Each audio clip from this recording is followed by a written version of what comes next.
Kia ora tātou. I'd like to start from Te Ao Pākehā, Bishop Tito, members of the clergy, enlightened professors. Oh, sorry, none of those are here. Professors, ladies and gentlemen. This is a bit about status, but first I want to say a couple of things. The first is I have a special relationship with this place because it was this place that I became a historian. And I became a historian here at about the age of 5, still in the 1950s. There was a Labour government whose cabinet ministers were all born in the 19th century, pretty well, almost, except one, couple. And I came here as a holiday, and I say this is where I got my first joined up memories, and it was of the treaty ground, Busby's house, the cannons on the beach at Russell. We stayed in the Gables, a boarding house, and my parents left me in this fire trap to go and drink in the Duke of Marlborough after hours, which you could do. What I want to do today is to ask you to rethink what you think about what happened at Waitangi. What happened at Waitangi has been dominated by the work of a historian, and if you haven't read the paper, you really should, in 1972, published in the New Zealand Journal of History, a revelation on the texts of the treaty. Thanks to Ruth Ross, we think of the treaty as Te Treaty of Waitangi, the Te Reo text. That's fine. But Ross says a lot of other things as well. She says that the Te Reo text and the English text are very different, and better language could have been used. And the reason for that difference, and that difference is deceptive in her view, is most likely that Henry Williams lied.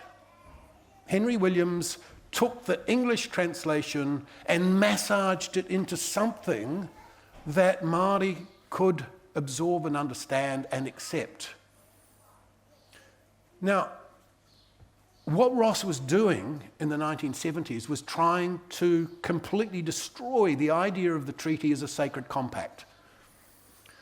She had very good reasons for doing so, because she saw how the treaty was being used in government discourse as a way of denying much of the things that happened since the treaty, of seeing the treaty, of interpreting the treaty as, we gave you the very best of British civilization.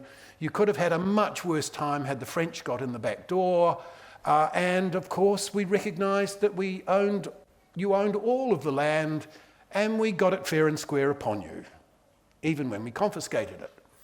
So she's actually trying to say something quite specific about race relations in 1972. Now, I have a lot of problems with that, and I've always had a lot of problems with that, and one of my main problems has been Henry Williams. She allowed for the fact that he might have been just an incompetent translator. But Ruth Ross basically does not like missionaries. So she has very little reason to actually come to the missionary support. Now, as a younger historian, much younger historian, I came to the conclusion that Henry Williams was an honourable man. And this was not something that he would do. And I say this as someone who was at the time a practicing Roman Catholic, so therefore had no great, personal thing to justify an Anglican mission who thought that we were the spawn of Satan.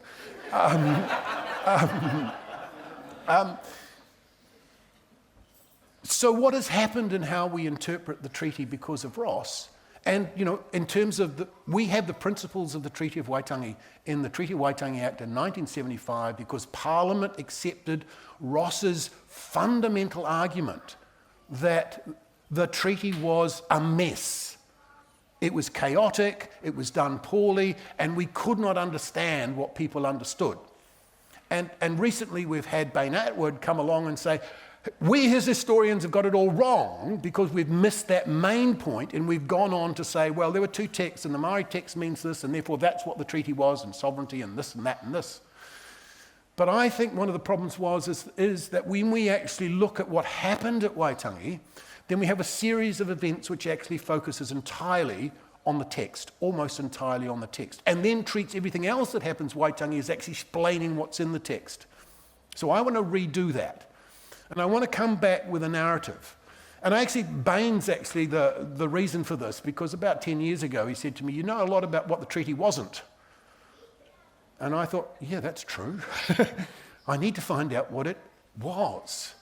And then a couple of years ago, we had a session at the New Zealand Historical Association, and all of the four presenters are here.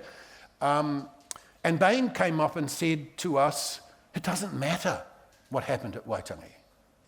It's immaterial because the treaty is turned into other things afterwards. And Bain's view at the moment in his new book is actually even stronger than that because he actually chides us historians for ignoring the gospel truth that the treaty signing is unintelligible. That is the fundamental rock. And we shouldn't be trying to actually even understand what's going on. Now, I think you can understand because that really got me going. The last 2 years, I've been trying to understand what happened at Waitangi. And in doing that, I've rewritten the chapter that I've got in this book about 6 times, chapter 7 on the Treaty of Waitangi.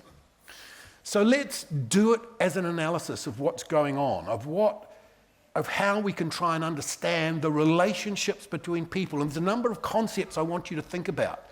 The first is the people who were at Waitangi, many of them had known each other for a decade and a half, or several years. They had intense relationships with each other. The second thing I want you to think about is that the Europeans in the room are part of the treaty negotiation. They bring themselves into the discussion and they are there.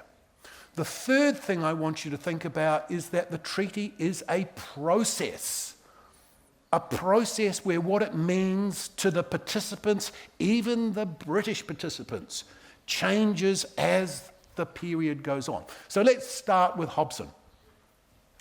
Hobson comes here in 1837. He comes here at a time of war.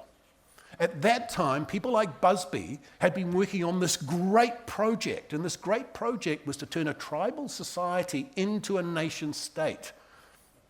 That's what the Declaration of Independence is supposedly all about, to create a parliament. It's really important that we understand that these things are not things from tikanga. Busby goes out of his way to say that we're going to get an elected system where people are going to be representatives, not people who will think tribally. And the discussions about what a government is are very much determined as something that evolves as a state. And that thing about state is in the international community, not rooted in tribes, not rooted in tikanga. But there's a war in 1837, and that war is critical because that helps break that great hope of the humanitarians that a nation state can be created here in a tribal context. That national project does not go away. Waramu Tamihana, Māori Parliament movement will revive it later in the century. So when Hobson comes here, goes to Sydney, and thanks to Ned, we have all of this laid out in great detail. I'm sorry, Tony, it's a very long PhD, but it's great to have all of this great detail laid out for us. When he arrives in Sydney, he's causing a revelation, because when he came in 1837, he went back and said, we're going to come back into New Zealand and we're going to come back. What we should do is have these little factories, these little bits of these British enclaves. One of them would be here, another would be Cloudy Bay. And these enclaves would be British territory, British sovereignty, but the rest of the country would remain Māori. Now, the humanitarians at this period, as Tony talked about yesterday, they do not want British sovereignty. They see that as the recipe for the destruction of Māori. And they're very, very keen on that. But come 1839, the New Zealand Company is coming. It's got grandiose schemes. They've been battling with each other in British terms, and they've been battling in argument here as well. So intervention becomes the reluctant necessity for the evangelical missions and for the humanitarians at this point. But when Hobson comes here, his view is quite simple. In Sydney, he says that Māori sovereignty has failed. It hasn't worked. In other words, the creation of Māori government, we have to intervene to create a government. Now, at this point, that's all he has in mind, the creation of a government. He doesn't have any thoughts about how that might relate to chiefly authority. Okay, let's deal with some of the other issues that we kind of need to know about. We need to know what's happening here. We need to know what are the relationships here between Māori and Pākehā, between Māori and Pākehā and Pākehā. This is a place that is changing very dramatically between 1837 and 1840. Hobson is going to be thinking about this place from his experience in 1837, but it isn't going to be like that. I'd argue it's not the hellhole of the Pacific, that other cheap descriptor. A lot is going on, and you know, I'm not. That's another paper about how dramatically things are changing at that time. And one of the things that's changing is that the land trade is absolutely booming. Now, what's really important about that is that it is not the sale of Māori land from Māori to Pākehā, it's the on-selling of deeds from Pākehā to Pākehā. And that's where the profit is coming. That profit isn't coming to Māori. And that's becoming very dramatically. And Busby, in October 1839, sells a small proportion of his estate, calls it Victoria, and he sells these very profitably. These are parts of the backdrop. It's also a very divided society between what we'll call the white savages, the people in Kororareka, and the pious, and how divided it is. Here's a quotation from 1838. What are the Protestant missionaries about, you may well ask? The fact is, and it's very much to be deplored, that they are so much engaged in purchasing large tracts of land, in attending to family business, in superintending the erection of fine houses, in gossiping, in tea party chit-chat, in supper fasting, that they have not sufficient time to spare from secular affairs to attend to the religious duties for which they are too well paid. The evangelicals are looking down their noses at the normal settlers of the time, the traders, the sea captains. And the sea captains are looking at these people as pious hypocrites who are using their position to acquire substantial land. Okay, so this is a dramatically changing but divided society. Hobson arrives. What does Hobson do? He goes to Kororareka. Now, in most accounts, we hear what he goes to Kororareka and he reads two proclamations. And they are both in their ways bombshells. He reads. The interesting thing is, in most accounts, we then jump to the drafting of the treaty. And I'm saying we can't do that because these things are bombshells. And they will create a wave of discussion and debate across the Bay of Islands. We don't know how far it goes, long before people turn up on the 5th. And the proclamations, the first says, I am Lieutenant Governor of New Zealand. Well, that was pushing it. Because his warrant said he would be the Lieutenant Governor of New Zealand for all the bits of New Zealand that were territory of Her Majesty. So basically, after the treaty, successfully signed. But Hobson has come up with this little wriggle. There's a bit of land which was given to William IV as compensation for shots being fired at that house over there. And that is already the territory of Her Majesty. So I'm the governor of that bit. I'm the lieutenant governor of that bit. I am the governor already. Now, Busby says, get off the grass. And Captain Nias says, that is nonsense. And when he is sent ashore, he gets an 11-gun salute as the consul which was the other appointment. Now, we need to listen and watch what's happening, because it's not just the words of the treaty. The fact that he gets an 11-gun salute and is dumped ashore by Nias is something everybody notices, except Pompalia. Pompalia wasn't counting. But that changes the whole nature of the treaty debate. And if you've ever looked at the treaty debate, it is not about shall we sign a treaty. The treaty is barely mentioned by the Māori participants. It is always, shall he stay or should you go? The fact that he is a governor is a fait accompli. The second one of his proclamations says there's going to be an investigation into all of the land purchases. Oh, this is Kororareka.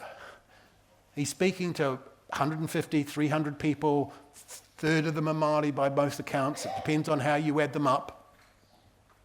This is a bit of a bombshell for many of those people who are holding Māori land deeds, because many of them have actually been pretty casual about they've acquired these lands. And they start to see these things very much in class terms. Bishop Broughton has actually sent a letter to Hobson from Sydney.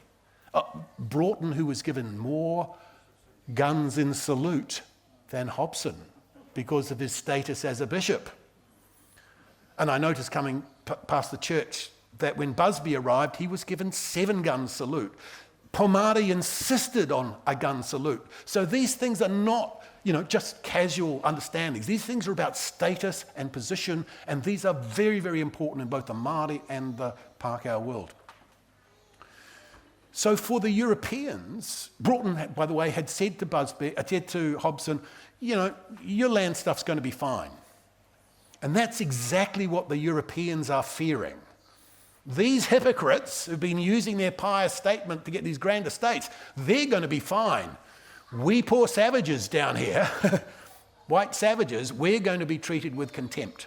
We're in a different situation. So the people at Kororareka are going, Māori associated with Kororareka, particularly people like Rewa, are going to talk to those Europeans. Moka is there, and others are probably there when they read the proclamation. The treaty debate starts there, not on the 5th with the reading of the text. Some of these people, of course, have another person who they can go and see. And many of them are aligning with that person, and that is Bishop Pompalia. Hiss if you wish. Bishop Pompalia would be accused of telling those chiefs not to sign the Treaty of Waitangi. That's not what he said, or that's not what he said, and I have no reason to discount what he said. He said to those chiefs,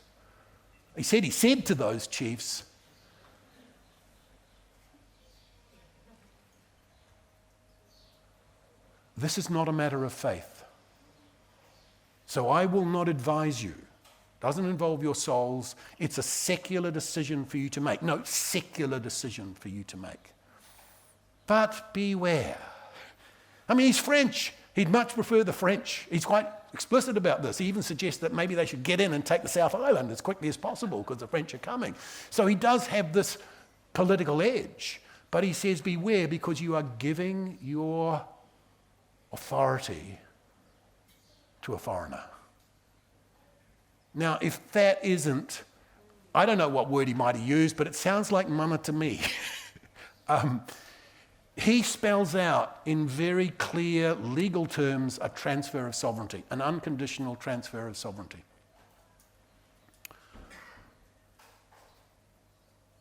So by the time we come to the 5th, and this is where the text I think is really important, those people assembling at the 5th have been talking to all their associates, missionaries, lay people, those people who actually stand up and speak on the 5th have already made their decision about whether the governor should stay or not And when the treaty is read, if it means anything to them, it's like almost any other historical document, it can be interpreted according to what they see and expect it to be. It is not the dominant voice in determining the meaning of the events. And we can go through those speeches in quite clear detail and see that.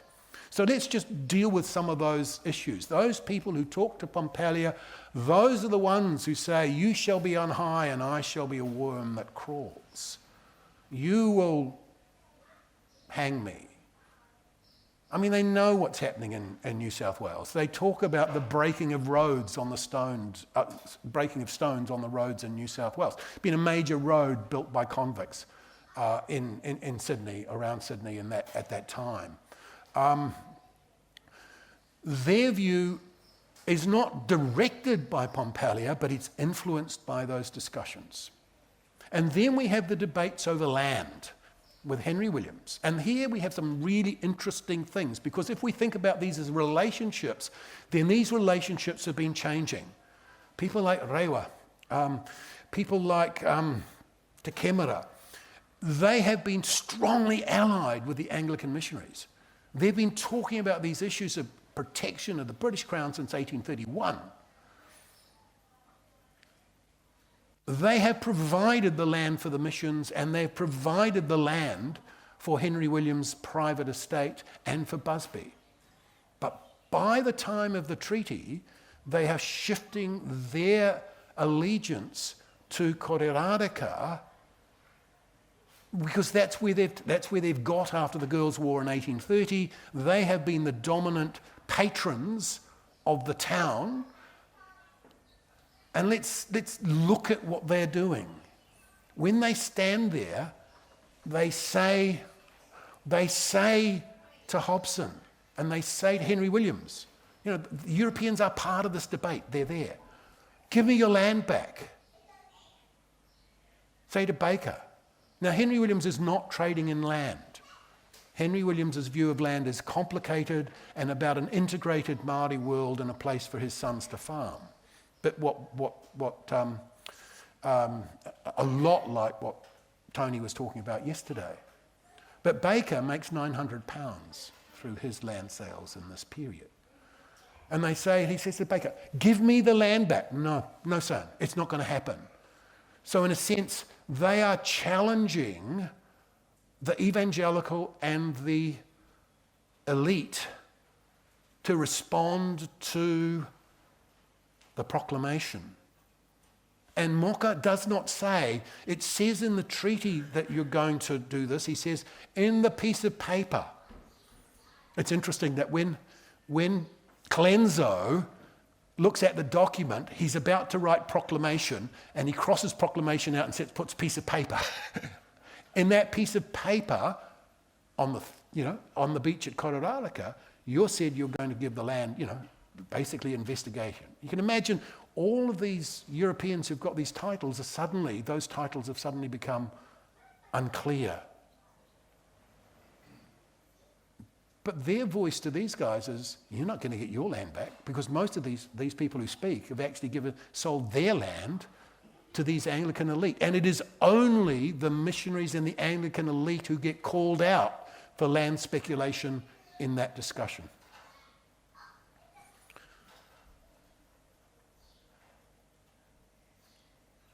There are lots of other things that are going on. This is a very sophisticated debate. And those Europeans who are there comment on this. Some saying, we will remember this for the rest of our lives, for its drama, for the eloquence of the speakers. What has happened with the translation? And I'll go to the translation, because the words aren't that important to me, at this point anyway, is that Busby and Williams have actually raised with Hobson a point he hasn't really thought about. Where do Māori fit into this new government? What's the relationship between chiefs and government? Hence Busby's relationship with Article 2 and Williams's, I think, rather expansive interpretation of that rangatiratanga, te tino rangatiratanga, in Article 2. Williams's position here, I think, needs to be understood clearly. Williams is, apart from his critics the following day, strongly connected in a tribal society. He has just come back from a trip around Wellington, around the south, taking, as we heard yesterday, Hadfield. Hadfield, thank you. Thank you, Pat. Hadfield. Taking Hadfield to Wellington. And he is deliberately trying to undermine the company's attempt to purchase land. He just gets back to Waitangi in time to participate in this event. So for him, the governor has to have power. And by the way, this is the first time in New Zealand that it will be made clear that Hobson and the Crown want to obtain sovereignty over the whole of New Zealand, which is again what Williams will have wanted. Because at this stage, if you've got a choice between the New Zealand company and the Catholic bishop, the New Zealand company is actually far more dangerous and threatening, even than a Catholic bishop. So he actually wants the protectorate, he wants power, but he will see that as occurring through a tribal society. Now, the debate then changes, and it changes with the arrival of Tamati Wakanene and his brother. Now, one of the key things about their arrival is that it's an arrival in the middle of the event. They have not heard the treaty read. And yet they will provide the key articulation of what I will consider sort of an evangelical Protestant discussion of the need for the treaty. They will actually start talking about the relationship between Rangatira and the governor. And even though we get this from the Catholic source, we have one of them saying, we will be like that. So whereas on Pompalia's influence, people are saying sovereignty is about giving it all up, the evangelical position at the late of the day is that we need a law, and a law for everybody. And I think this might be controversial, but that is the position, because Māori, evangelical and Māori, are seeing the law, not in terms of statute or common law, but a law that comes from Scripture, as being associated with the arrival of the government. So what I'm suggesting here is that one of the big debates occurring at Waitangi is between Pompalia's conception of sovereignty as this is it, folks, it's gone, and an evangelical position that works its way through the end of the day, saying we need to keep the Catholics out and get rid of the bishop, we need to get the French out, we need to have an alliance, a connection with a government that will introduce the law, which will contain the Pākehā. But I would suggest that evangelical position is even stronger than that. There will be one law for everybody.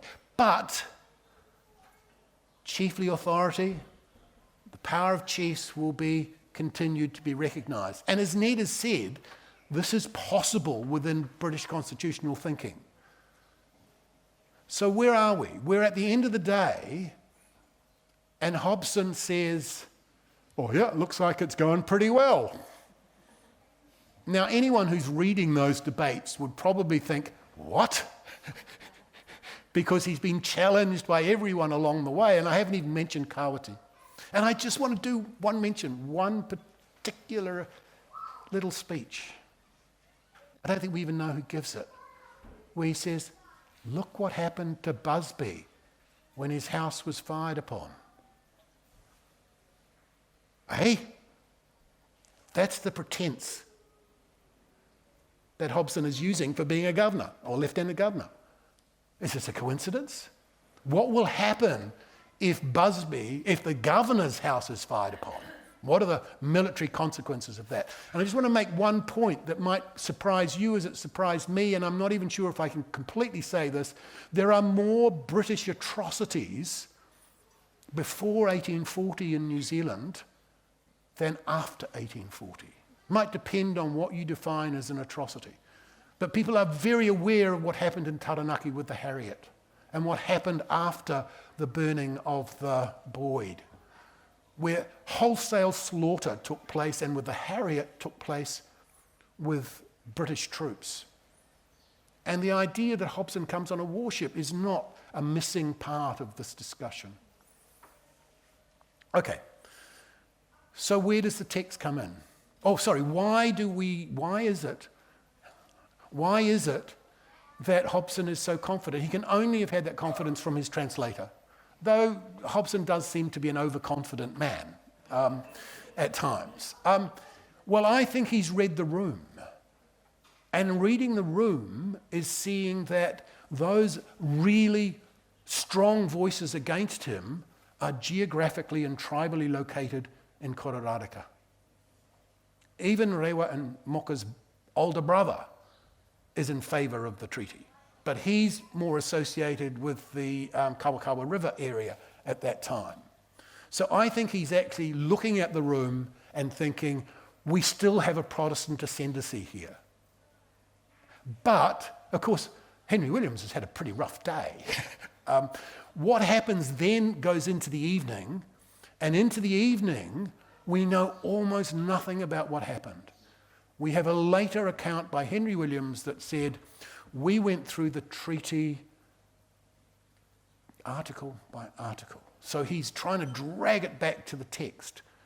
So finally the text is starting to be a participant in this discussion, in my view. So to wrap this all up, what am I saying? I'm saying, Bain, we can learn a lot more about what actually happened at Waitangi just by doing the standard stuff that historians do. 2, and this I suppose is a bit personal, when I started working for the tribunal and was going to hearings, and I'd hear all of this stuff about the meaning of these sale documents and realised that lawyers are all interested in the text, but historians are much more interested in the context. And for lawyers, the context is only important if you've got a problem with the text. But for historians, a deed is meaningless unless you understand what it is meant and understood. And you can't just do that by some linguistic interpretation of the words. You have to root it in the community and the events as they take place. So where Ruth Ross says the Treaty of Waitangi was not a social compact, and certainly not a religious one, I'm kind of going to argue that it is. Because it promised much more than simply the handover of sovereignty, and it promised that in ways that could only be articulated in evangelical humanitarian British thinking in the late 1830s. Now the problem is, a hang of a lot in these relationships cannot be resolved here. And this is a point in time. And it's a point in time that we could regard as a humanitarian moment. It's a point in time where the evangelical missionaries are at their height of influence. And it's a point in time where the settlers are a major minority. And that changes very, very quickly. So Bain is right. The extent of what was agreed at the treaty becomes irrelevant because the treaty becomes something that is reinterpreted. And just a very simple example of that change in Māori understandings of the treaty, instead of being a statement about the future as it is in 1840, it becomes a statement about things lost not too long afterwards, and something that has to be defended. But those oral histories that go back to Waitangi and say our chiefly authority was guaranteed, I think that they're pretty close to the mark. Kia ora tata.